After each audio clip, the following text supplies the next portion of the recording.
Alright guys, I am back. What we have here is the Rodam's RAS30 aka RX78 GPO3 Stamen. It's a 1/72 scale. It's just like Mechanicore. I built the Z Gundam and the Ziegler, which is the perfect Zeong Mechanicore version, but this is way better than those two Mechanicores that I mentioned.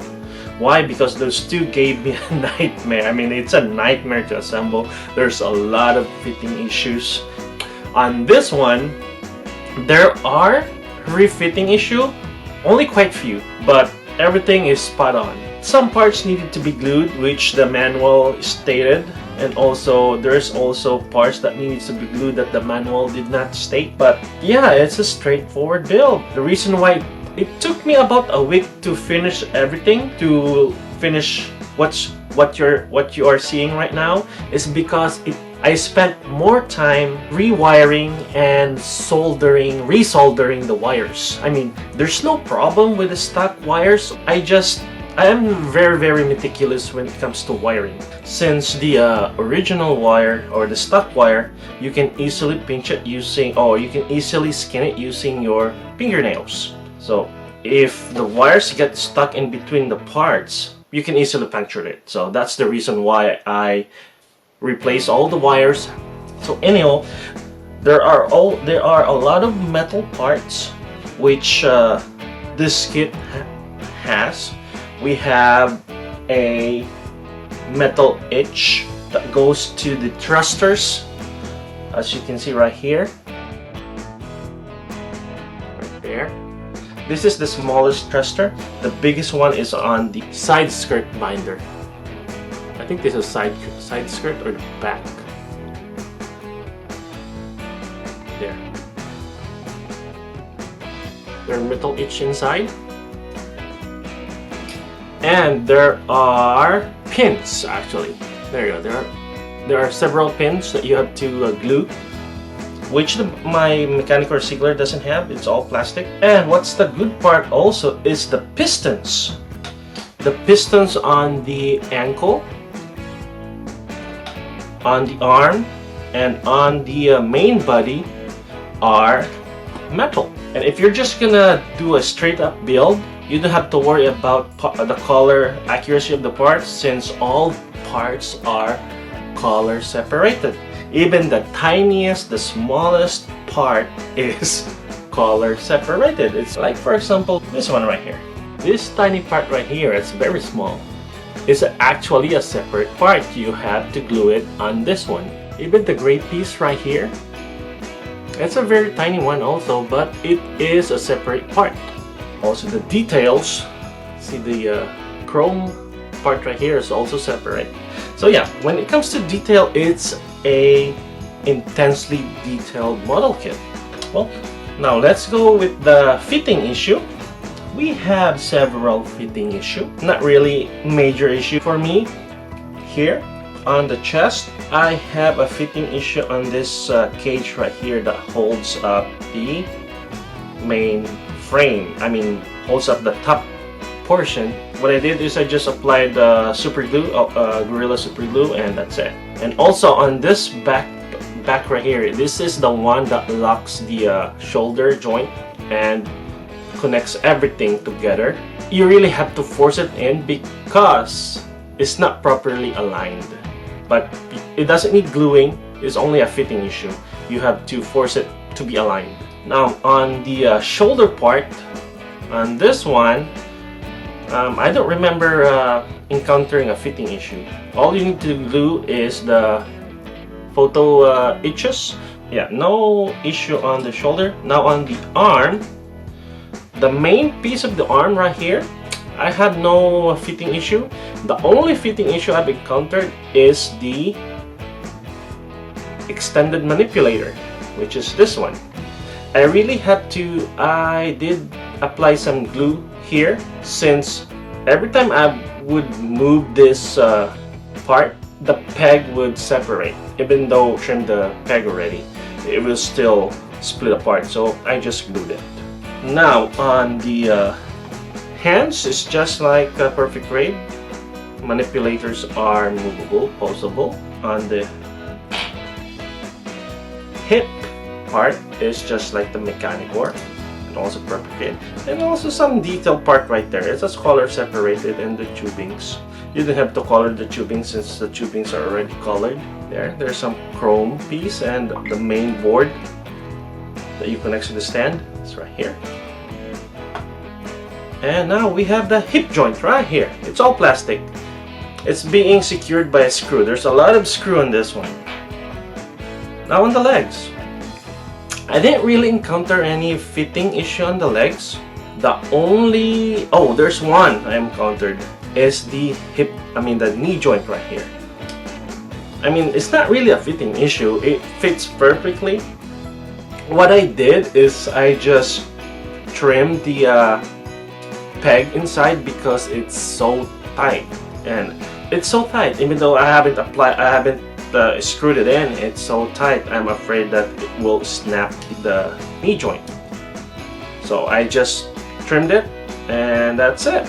Again, it's very well detailed. The tiniest part have detail. Now on the head, there's no fitting issue, but I actually, to be honest, glued this head so that it won't separate.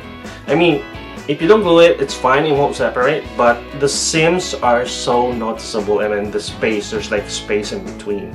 So that's why I glued it so that it'll stick together. Oh, I resoldered everything, even the head LED, I resoldered it. This is the backpack. A lot of photo etches, and no fitting issue on this one. And this is one of the backpack booster. No fitting issue at all. I didn't glue this. The only thing that I glue are the thrusters because it's way too loose. So I just applied a small super glue to keep it secure, and if you just force it, you can easily disconnect it. Anyways, now on the binder, the wings, the back wing.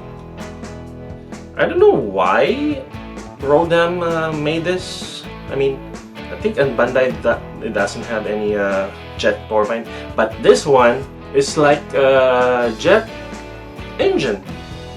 Even though this is a space mobile suit, so it wouldn't need air and powering up the thrusters. It needs propellant, but it's a nice touch, not exactly like a jet turbine, jet engine rather. It has a functional little bit. There we go. On this one, I have to glue some parts, especially this chrome piece right here. I mean, it can lock itself, but so that it won't fall apart, I just glued it. And the gray pieces here, the internal, the gray pieces here, I glued it. Yeah, it doesn't secure itself, so I just glued it. Even here, I glued that one. So yeah, glue is a must. But once you glued it, it's pretty much spot.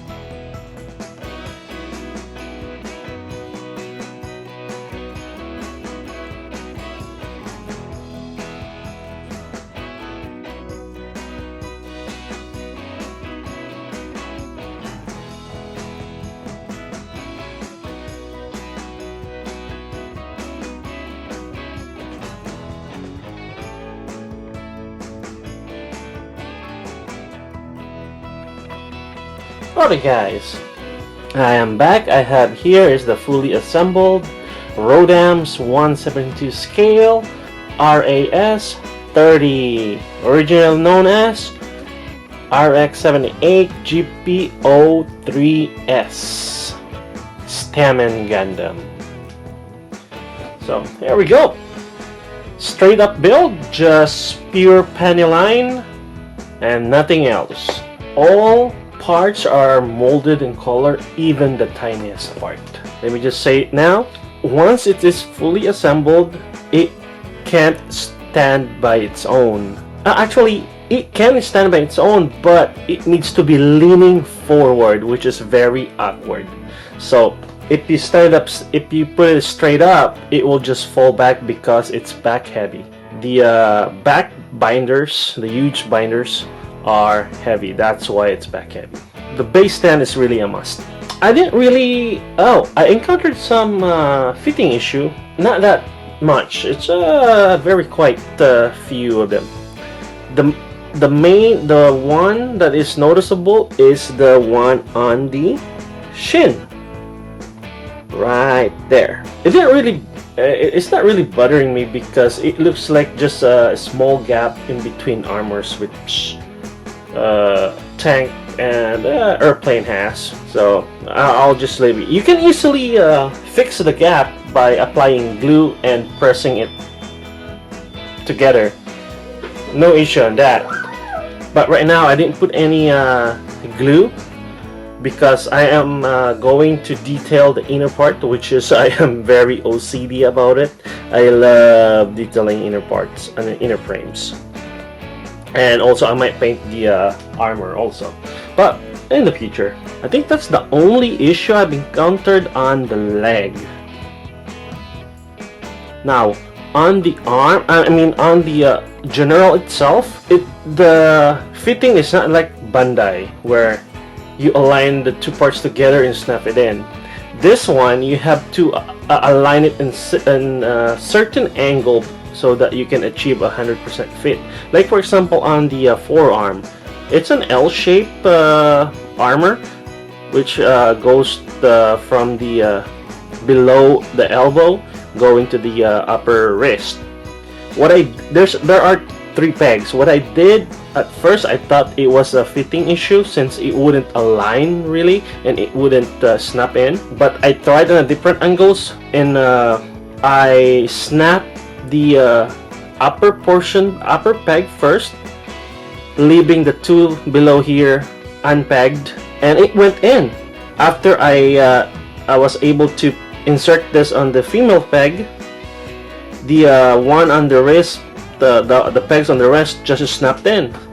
So yeah, all the armor, it needs to be snap fit in a certain angle so that you can achieve 100% fit. Besides that, there are some gluing needed, especially on the shoulder armor right here.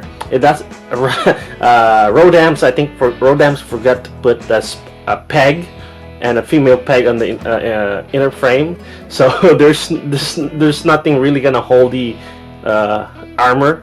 So I just put a few drops of super glue and that's it. The major modification I did is the 6 skirts right here.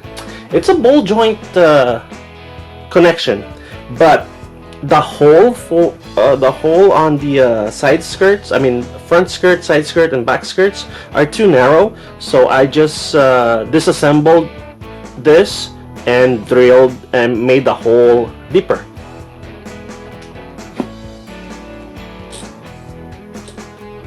Now it's not fit because before it wouldn't really. I mean it would stick in, but once you start pulling this up or moving it around, it'll just fall off. So yeah, that's the major modification I did on this one. Besides that, the rest are snap fit. Side.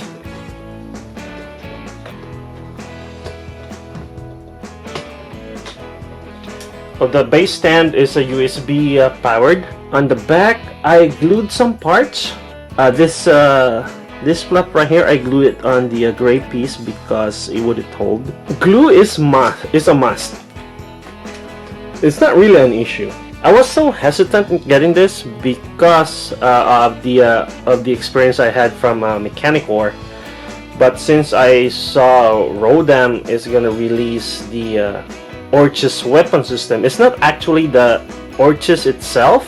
It's only the weapon system that made me decide to get it. It could have been nice if Rodan made this 1/60th scale, so that it can stand side by side with the Bandai's Perfect Grade GP01.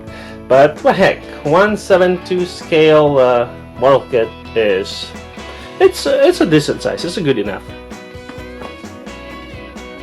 Also, I'm glad that I got these because it's an awesome model kit, and also it's an awesome display piece. Now, a size comparison with the super heavy metal build 1/7/2 scale Gerbera Tetra. It's about the same size, same height. So if I elevate this to the Gundam's level, about that there, it's about the same. But the Gerbera Tetra is way thicker and way bulkier. And this is the height comparison between the Perfect Grade GP01, almost the same height with a base stand. Oh, I forgot to mention that I did not apply the waterside decals that came with it. So I think that's all for now. If you guys have any question, leave a comment below or send me a message. If you haven't subscribed, please subscribe. And thank you for supporting my channel. And don't forget to like and share. Alright guys, until next time, bye bye.